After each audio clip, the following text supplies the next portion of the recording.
নার্সরা বাঁচলে রুগী বাঁচবে, রুগী বাঁচলে বাংলাদেশ বাঁচবে, বাংলাদেশ বাঁচলে পৃথিবীতে বাংলাদেশের নাম অনেক উন্নতে চলে যাবে। আজকে আপনারা যদি সুন্দর করে বাংলাদেশ নার্সদেরকে তৈরি করে বিদেশে পাঠান তাহলে বাংলাদেশ অনেক বেশি রেভিডেন্স পাবে।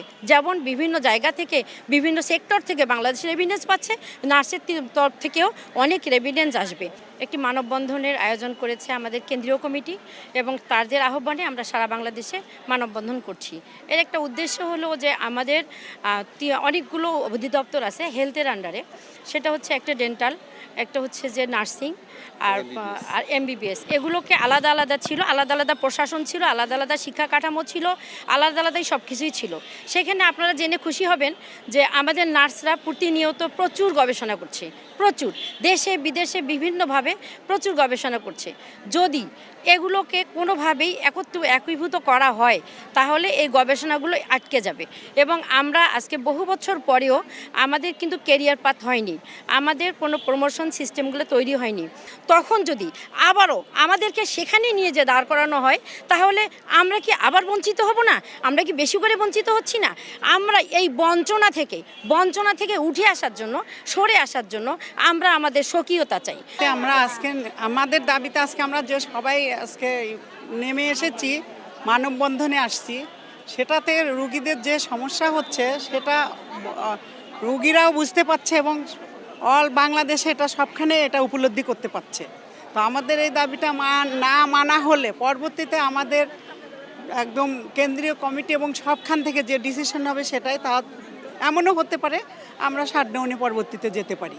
এটা 48 বছর আগেই এই নার্সিং পরিদপ্তর ঘোষণা করা হয়, এরপর আন্দোলনে অধিদপ্তর করা হয়। এর একটা কারণ ছিল নার্সরা যাতে এখানে ভালোভাবে উন্নত প্রশিক্ষণ গ্রহণ করে বিদেশেও যাতে করে, যার কারণে আমাদের এই পরিদপ্তরকে অধিদপ্তর করা হয়েছিল। আমরা জানি না কোন কারণে মাননীয় উপদেষ্টারা এই সিদ্ধান্ত নিছে যে আমাদের অধিদপ্তরকে মেডিকেলের স্বাস্থ্য অধিদপ্তরের সাথে একীভূত করবে।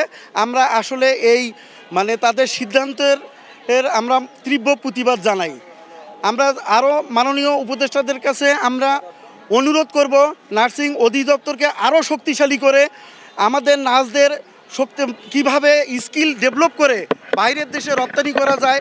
আমি এই জন্য ডিজিএনএম যদি বিলুপ্ত হয় তাহলে আমাদের যে নার্সিংয়ের যে প্রমোশন আছে, তারপরে আরও যে কিছু প্রক্রিয়া আছে এগুলো বন্ধ হয়ে যাবে। আমরা এর তীব্র প্রতিবাদ জানাচ্ছি এবং আমার বাংলাদেশ নার্সেস অ্যাসোসিয়েশন বিএনএ এবং বাংলাদেশ মিডওয়াইফারি সোসাইটি বিএমএসের আহ্বানে আজকের এই শান্তিপূর্ণ মানববন্ধন আন্দোলন। এমবিবিএস, ডেন্টাল এবং নার্সিংকে তিনটি একীভূত করে একটি অধিদপ্তর করতে যাচ্ছে। আমরা এটা তীব্র প্রতিবাদ করতেছি। এই কারণে প্রতিবাদ করছি যে আমরা একটা সাধারণ কথা, আমার বাবা থাকতে আমি কেন চাচার নিয়ন্ত্রণে থাকবো? আমার বাবা আছে, আমি আমার বাবার নিয়ন্ত্রণে থাকবো, আমার চাচা আমাকে নিয়ন্ত্রণ করবে, এটা আমি মানি না। কাজে আমাদের স্বাধীনভাবে চলার যে অধিদপ্তর আছে, স্বাধীন অধিদপ্তর, আমরা এই অধিদপ্তরেই থাকতে চাই। আমরা অন্য কোনো অধিদপ্তরের সঙ্গে একীভূত হতে চাই না।